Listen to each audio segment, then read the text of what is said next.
बिस्मिल्लाहिर्रहमानिर्रहीम। अस्सलाम वालेकुम नाज़रीन। हज़रत दाऊद अलैहिस्सलाम को अल्लाह ताला ने बादशाहत के साथ साथ नबुव्वत से भी सरफराज फरमाया। अंबिया किराम अलैहिस्सलाम में हज़रत आदम अलैहिस्सलाम के बाद हज़रत दाऊद अलैहिस्सलाम ही वो वाहिद पैगंबर हैं जिन्हें कुरान करीम ने खलीफा के लक़ब से नवाजा। कुरान करीम की सूरह बनी इसराइल में इरशाद है, और हमने बाज़ पैगंबरों को बाज़ पर फजीलत बख्शी और दाऊद अलैहिस्सलाम को ज़बूर अता की। हज़रत दाऊद अलैहिस्सलाम की कौम को अल्लाह पाक ने बेशुमार नेमतें अता की थी, लेकिन ये लोग अल्लाह की इबादत से गाफिल हो गए।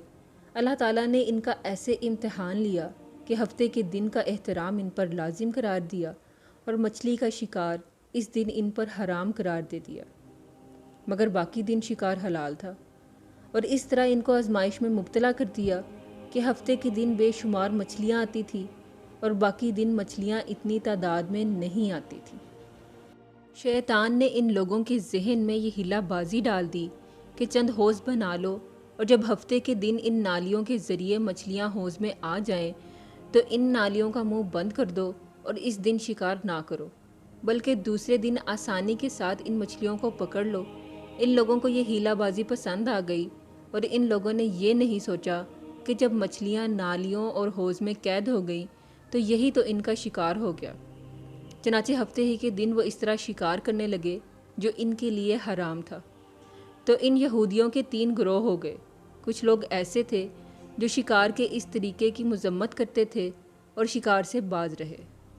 दूसरा गिरोह बुरा जानकर खामोश रहा, मगर इन्हें मना नहीं करते थे, बल्कि मना करने वालों को कहते थे कि तुम लोग इनको क्यों मना कर रहे हो, इनका रब इनको जल्द हलाक करने वाला है। जबकि तीसरा गिरोह वो था जिन्होंने अल्लाह के हुक्म की एलानिया नाफरमानी की थी।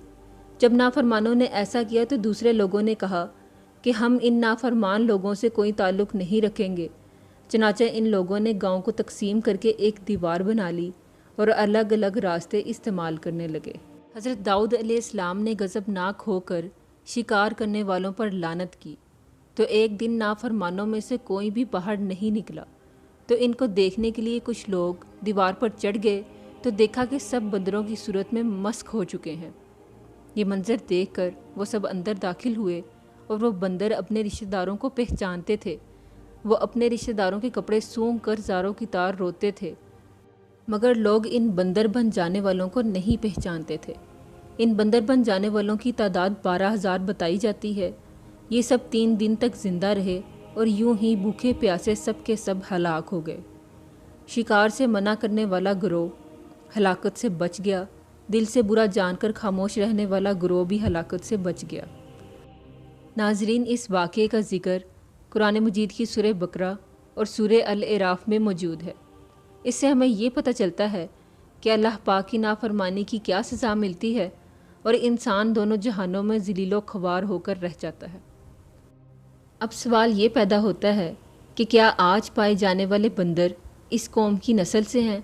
तो इसका जवाब ये है कि हमारे नबी आखिरुज़्ज़मान सल्लल्लाहु अलैहि वसल्लम ने फरमाया कि जब अल्लाह रब्बुल इज़्ज़त किसी कौम को जानवर की शक्ल में मस्त करते हैं तो वो हलाक हो जाते हैं और उनका नामो निशान बाकी नहीं रहता। जी तो नाजरीन, ये थी हमारी आज की मालूमाती वीडियो। फिर मिलते हैं एक नई वीडियो के साथ, तब तक के लिए अल्लाह हाफ़िज़।